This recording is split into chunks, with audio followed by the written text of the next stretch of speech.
Assalamualaikum warahmatullahi wabarakatuh. Alhamdulillahirrabbilalamin. Assalatu wassalamu ala ashrafil anbiya'i wal mursalin Sayyidina Muhammadin wa ala alihi wa sahbihi ajma'in. Saudara-saudaraku kaum muslimin dan muslimat, kita bersyukur kepada Allah subhanahu wa ta'ala yang telah mempertemukan kita kembali dengan bulan Ramadan. Bulan yang sangat agung, bulan yang sangat mulia.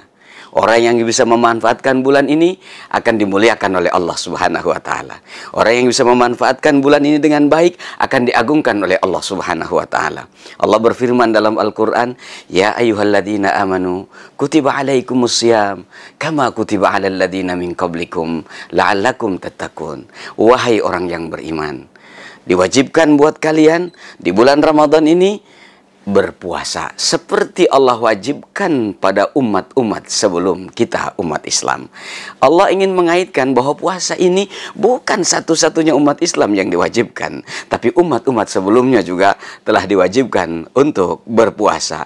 Inilah korelasinya syariat Islam dengan syariat-syariat umat atau nabi-nabi sebelum umat dan Nabi Muhammad sallallahu alaihi wasallam.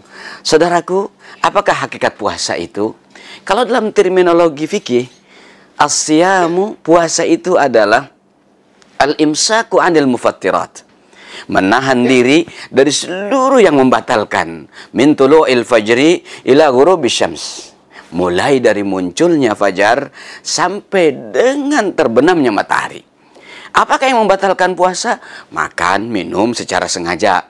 Tapi kalau tidak sengaja, tentu tidak akan membatalkan puasa. Orang sudah niat pagi-pagi, karena harinya mungkin di awal-awal, tiba-tiba sarapan, habis setengah piring, baru dia ingat bahwa ini sedang berpuasa. Apakah puasanya batal? Tidak. Yang penting begitu ingat, stop makannya. Jangan kita katakan, sudah habis setengah, lagi puasa, tanggung, setengahnya kita habiskan lagi. Itu tidak boleh. Apalagi muntah secara sengaja, berhubungan suami istri secara sengaja. Semua itu adalah membatalkan puasa. Tapi ini adalah terminologi fikih. Karena itu, saudara-saudara sekalian, kita harus penuhi juga secara fikih. Maka niat puasa itu harus sebelum fajar. Ada tradisi di Indonesia ini, habis sholat isya, kita langsung dibimbing untuk meniat.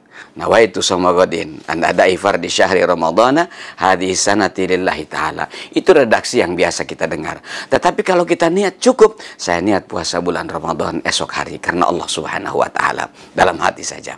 Ini adalah dalam terminologi fikih. Tetapi hakikat puasa sesungguhnya adalah merupakan pendidikan Rabbani, pendidikan ilahi, pendidikan dari Allah subhanahu wa ta'ala. Kenapa makanan yang halal dilarang di siang hari di bulan Ramadan? Kenapa istri atau suami yang sudah halal dilarang di siang hari Ramadan untuk melakukan berhubungan? Padahal semuanya sudah halal. Apa maknanya ini semua? Artinya, kita umat Islam dididik oleh Allah subhanahu wa ta'ala melalui ibadah puasa agar kita bisa mengendalikan diri kita secara baik. Kita bisa menahan hawa nafsu kita. Allah subhanahu wa ta'ala anugerahkan hawa nafsu. Dalam waktu yang sama, hawa nafsu itu adalah merupakan karunia Allah subhanahu wa ta'ala. Bayangkan manusia hidup tidak ada nafsunya. Bahaya. Hidup tidak akan seru ketika orang-orang tidak memiliki nafsu.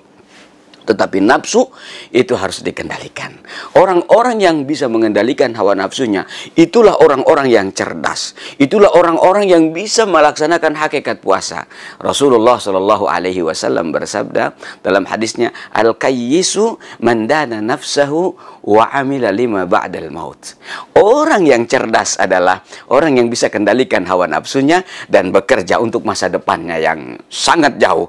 Begitulah Islam mendidik kita bahwa umat Islam itu harus punya planning yang bagus, planning jangka panjang. Jangankan dalam hidup ini, lima ba'dal maut, setelah hidup di dunia ini pun kita harus pikirkan. Begitulah planning yang dibuat oleh umat Islam seharusnya atas bimbingan Allah subhanahu wa ta'ala, atas bimbingan Rasulullah sallallahu alaihi wasallam.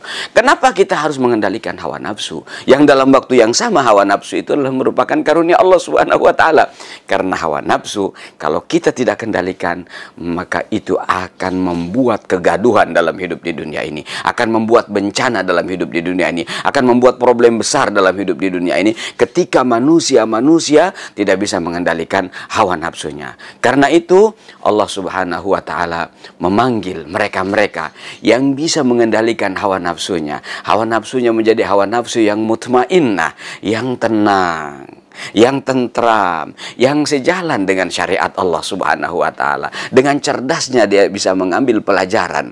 Ya ayyatuhan nafsul mutmainnah, irji'i ila rabbiki radiyatan mardiyah, fadkhuli fi ibadi wadkhuli jannati. Wahai pemilik nafsu yang tenang, yang mutmainnah, yang sejalan dengan perintah Allah Subhanahu wa taala, kembalilah kepada Tuhanmu dan masuklah kepada syurgamu dengan tenang. Wadkhuli jannati. Semoga dengan puasa Ramadan kita bisa mengambil pelajaran dengan baik sehingga kita termasuk yang dipanggil oleh Allah untuk memasuki syurganya. Terima kasih. Kurang lebihnya mohon maaf. Wassalamualaikum warahmatullahi wabarakatuh.